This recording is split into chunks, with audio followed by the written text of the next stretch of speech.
The colony ship USS Endurance left Earth on a Tuesday. Nobody cheered. There were no parades, no speeches from presidents. Earth was dying, quietly, without drama, and the 4,200 souls aboard the Endurance were simply the ones lucky enough to have a ticket off. Commander James Hollowell stood at the observation deck and watched his planet shrink into a blue marble, then a coin, then nothing at all.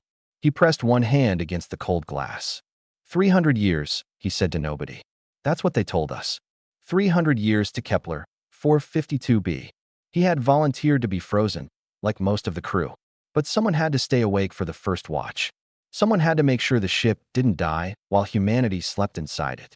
He turned away from the viewport and walked toward the cryo bay.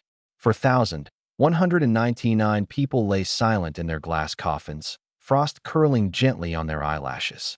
They looked peaceful. They looked dead. Hollowell climbed into his own pod. The lid sealed with a soft hiss. He did not dream. Dr. Rachel Weston was the first to wake, not by choice. The ship's emergency AI, designated Mira, had detected a cascading failure in Cryo Unit Block 7. She had 47 seconds to manually override it before the heating system cooked 30 people alive in their pods. Rachel ran barefoot through the dark corridor, her muscles screaming from a century and a half of disuse. She hit the override panel with her fist. The lights in Block 7 flickered and steadied.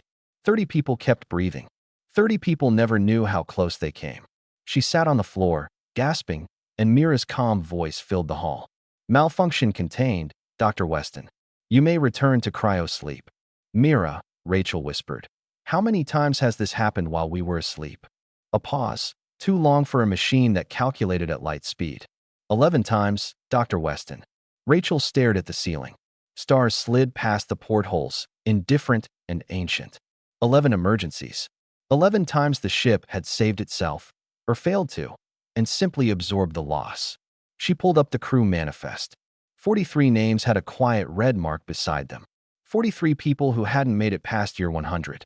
Equipment failure, Mira said. Unavoidable, Mira said. Rachel did not return to her pod for 6 hours. She walked the silent corridors, checked every system herself, and whispered the names of the 43 like a prayer. Then she climbed back in, because there was nothing else to do. The destination was still 151 years away. Grief was a luxury the living could not afford in deep space. Commander Hollowell woke to the smell of recycled air and the sound of crying. He sat up in his pod, ice cracking off his shoulders, and found the entire crew already awake, already crowded around the forward observation windows. Nobody spoke to him. Nobody needed to. He walked to the front of the crowd and looked out. Kepler, 452b hung below them, green and blue and achingly beautiful.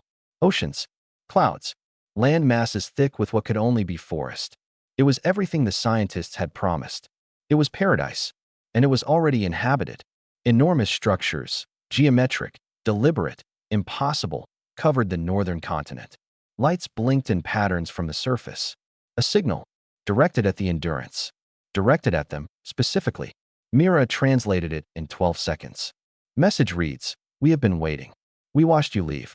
We knew you would come here. We want to know, what are you willing to do to survive?" Silence gripped the observation deck.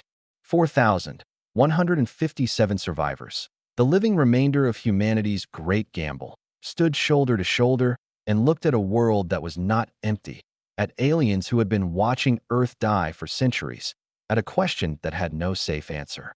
Hollowell stepped forward. He thought about the 43 names on Rachel's list. He thought about a Tuesday morning when Earth vanished into darkness behind a sheet of cold glass. He thought about 300 years of silence and suffering and quiet, stubborn survival. He pressed the transmit button.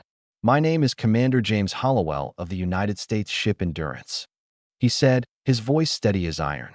"We crossed 300 years of nothing to get here. We lost 43 of our people in the dark.